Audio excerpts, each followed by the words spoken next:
అదేంటి? అది గోదావరి పోస్ట్ అనే పాడ్కాస్ట్ పేరు. వాళ్ళు ఏ టాపిక్నైనా కథలతో విశ్లేషిస్తారు. నిజమా? పద వెళ్దాం.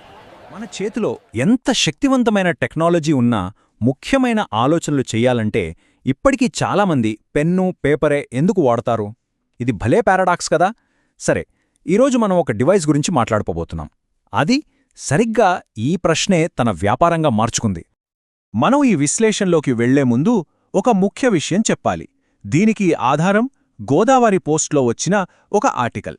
దీన్ని జర్నలిస్ట్ పెద్దాడ నవీన్ గారు టెక్నాలజీ మీద తనకున్న ఆసక్తితో ఎన్నో సాంకేతిక వివరాలు సేకరించి రూపొందించారు. సో ఆయన చేసిన రీసెర్చ్ ఆధారంగానే మనం ఈరోజు ఈ డివైస్ కథేంటో చూద్దాం. అదే కదా ఇక్కడ అసలు పాయింట్. మన డిజిటల్ యుగంలో మన ఫోకస్, మన ఏకాగ్రత విలువ ఎంత?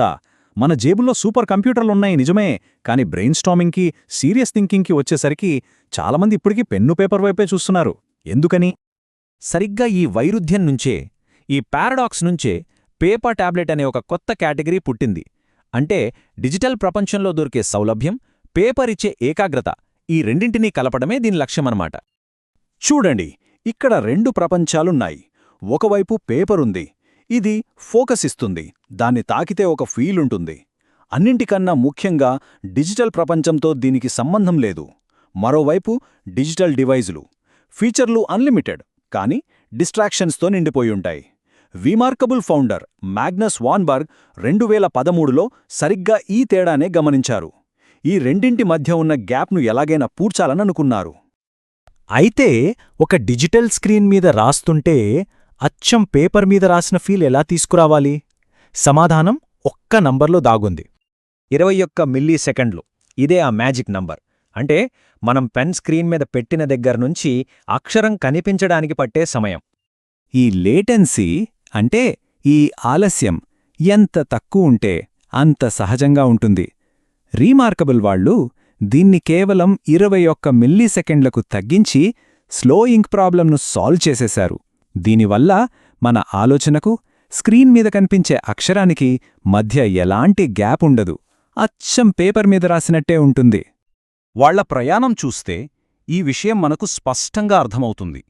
2017లో మొదటి వర్షన్ దగ్గర్నుంచి 2025లో రాబోయే పోర్టబుల్ వర్షన్ వరకు వాళ్లు కొత్త ఫీచర్లు యాడ్ చేసినా, వాళ్ల కోర్ ఫిలాసఫీ అంటే ఏకాగ్రత అనే పాయింట్ నుంచి అస్సలు పక్కకు జరగలేదు. ప్రతి అప్గ్రేడ్ వాళ్ల సిద్ధాంతాన్ని మరింత బలపరిచిందే తప్ప దాన్ని నీరుగార్చలేదు. ఇప్పుడు వాళ్ల అసలైన బలం గురించి మాట్లాడుకుందాం. అదే తక్కువలో ఉన్న శక్తి. అంటే కొన్ని ఫీచర్లను కావాలని తీసేయడం. దీన్నే డిజిటల్ మినిమలిజం అంటారు. వాళ్ల ఫౌండర్ చెప్పిన ఈ మాటలు వాళ్ల ఆలోచనా విధానాన్ని మొత్తం చెప్పేస్తాయి. ఇది ఫీచర్లు లేకపోవడం కాదు, ఏకాగ్రతను కాపాడటం కోసం వాళ్లు తీసుకున్న ఒక వ్యూహాత్మక నిర్ణయం. వాళ్లు వద్దు అని చెప్పే ప్రతి ఫీచర్ లోతైన ఆలోచనకు సరే అని చెప్పినట్లే. సో యాప్సు, నోటిఫికేషన్సు, బ్రౌజర్సు ఇవేవీ ఉండవు. అందుకే రిమార్కేబుల్ ఒక టాబ్లెట్ను అమ్మట్లేదు. వాళ్లు ఏ డిస్టర్బెన్స్ లేని ఒక ప్రశాంతమైన వాతావరణాన్ని అమ్ముతున్నారు. అందుకే ఈ డివైస్ అందరికోసం కాదు. రీసెర్చ్ చేసేవాళ్లు, స్టూడెంట్స్, రైటర్స్, లాయర్స్ ఇలాంటి వాళ్లే వాళ్ల టార్గెట్ ఆడియన్స్. వీళ్లకు నోటిఫికేషన్లు లేకపోవడం అనేదే అన్నిటికంటే పెద్ద ఫీచర్. దానికోసమే వాళ్లు డబ్బులు పెట్టి కొంటారు. సరే, మరి ఇన్ని ఫీచర్లతో నిండిపోయిన మార్కెట్లో ఈ తక్కువ అనే ఫిలాసఫీ ఎలా నిలబడుతుంది? వాళ్ల పోటీ అసలు ఎవరితో? ఇక్కడే అసలు విషయం ఉంది. రిమార్కబుల్ కాగితంతో పోటీ పడుతుంది. కానీ వాళ్ల కాంపిటీటర్స్, ఫర్ ఎగ్జాంపుల్ ఆనెక్స్ బుక్స్ లాంటివి, ఐప్యాడ్తో పోటీ పడటానికి ట్రై చేస్తాయి. ఒకరిది ఏకాగ్రత అయితే మరొకరిది ఫ్లెక్సిబిలిటీ. ఈ టేబుల్ చూస్తే మనకింకా క్లియర్గా అర్థమవుతుంది. వేరే కంపెనీల డివైజుల్లో యాప్ స్టోర్ ఉండొచ్చు, బ్యాక్లైట్ ఉండొచ్చు, కానీ రీమార్కబుల్ బలం అదంతా కాదు. వాళ్ల హార్డ్వేర్, సాఫ్ట్వేర్, ఇంకా వాళ్ల ఫిలాసఫీ, ఈ మూడు కలిసిచ్చే ఒక సంపూర్ణమైన స్మూత్ అనుభవమే వాళ్ల బలం. ఇక్కడొక పెద్ద ప్రశ్నొస్తుంది.